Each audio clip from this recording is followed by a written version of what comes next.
USA work visa আর EB3 visa, এই visa ক্যাটাগরিতে আমি যদি ম্যারিড হয়ে থাকি and আমার যদি চিলড্রেন থাকে, তারপরও কি আমি সিঙ্গেল অ্যাপ্লাই করতে পারবো কিনা, এই ধরনের অনেক ধরনের আমরা কোশ্চেন্স পেয়ে থাকি অনেক ক্লায়েন্টের কাছ থেকে।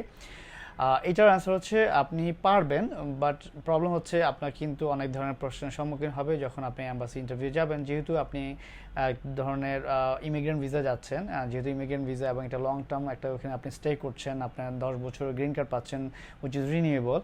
তো সেই ভিসা ক্যাটাগরিতে কেন আপনি আপনার ফ্যামিলি ছাড়া আপনার ডিপেন্ডেন্ট যারা আছে, চিলড্রেন আছে, তাদেরকে ছাড়া কেন আপনি অ্যাপ্লিকেশন প্রসেস করছেন? সো এটা একটা কিন্তু অবশ্যই রিমার্কেবল, এবং এটা অবশ্যই আপনাকে নিয়ে অনেক প্রশ্ন করবে কেন আপনি আপনার ফ্যামিলি নিয়ে অ্যাকম্পানি করছেন না।